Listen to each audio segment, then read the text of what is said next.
Hey, welcome to 2 Minute Sewing. My adult acne and I found some really cool 4th of July fabric at Walmart after 4th of July.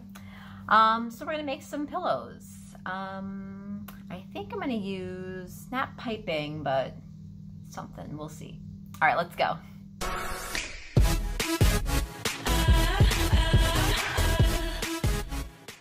All right, so we are jumping right in. I've already measured my fabric to the exact size of the pillow.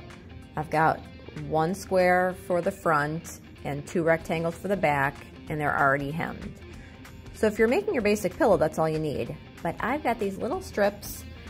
They might be 3 inches, because I think I made them 2 inches at one point, and that was way too small.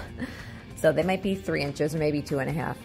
I'm folding them over and ironing them because I don't know what to call this.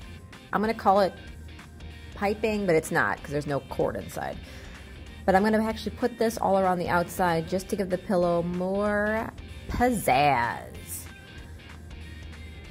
So iron all those pieces, and then we're going to pin like crazy people. So I've got the folded thing. And as you can see, I'm going to pin it with the outside facing out. I hope that makes sense, because you kind of are doing this the opposite of what it looks like. So pin the outside facing out. And then once you're, and oh, by the way, I'm going to do the left and the right side first, sew that, and then I'll do the top and the bottom. So I've got the right side pinned and then the left side. And now I'm pinning the back on top of it. So I've got 3 layers. The red layer, my pizzazz layer, and then the back layer. So it's pretty thick. So once everything is pinned, I'm gonna sew down the edge, but I'm gonna leave a 1-inch gap at the top and the bottom.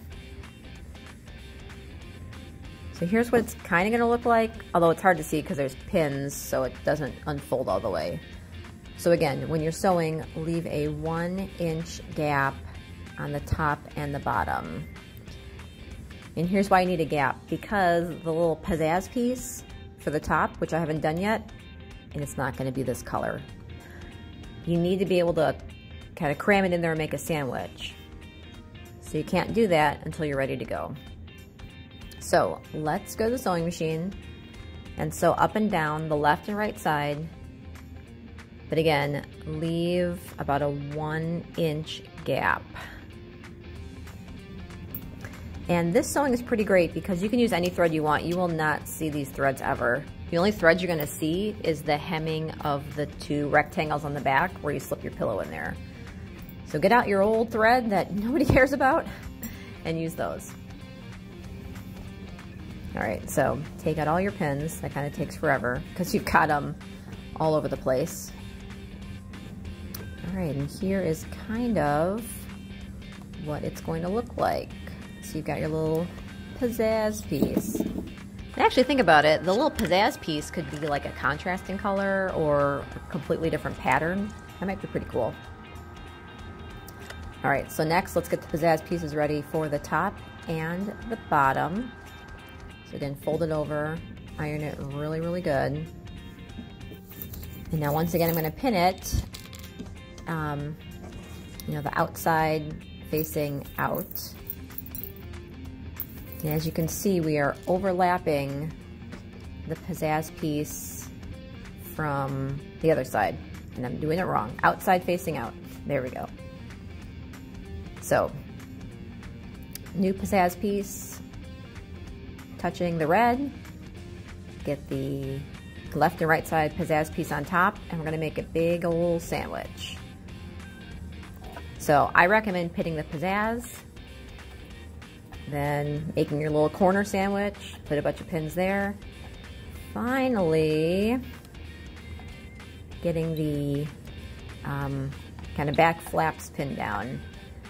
And those are gonna overlap as well, so just pin really slowly, make sure it's nice and flat. So much easier to sew when everything's nicely pinned. Here's just one more quick picture of me making the little corner sandwich. So the two pizzazzes have to overlap.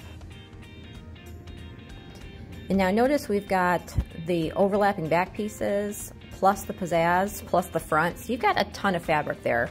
So I recommend going over it, you know, a couple times. So now we got the top and bottom, and you can just sew it because you already got your pizzazz sandwiches. So sew the top and the bottom, and also sew that little 1-inch gap that you left on the left side and the right side.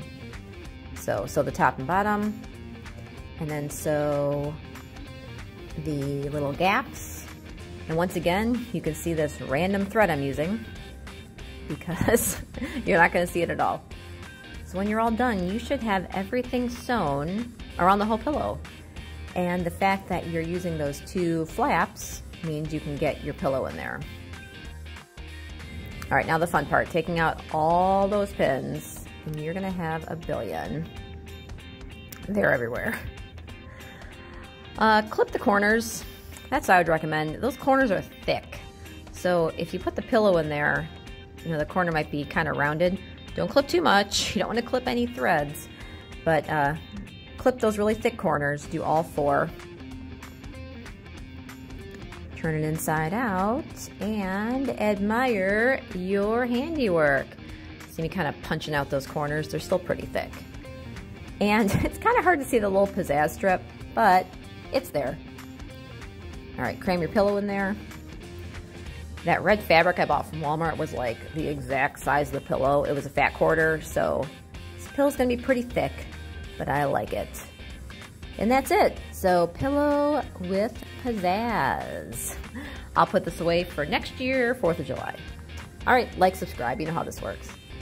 And I'll see you later.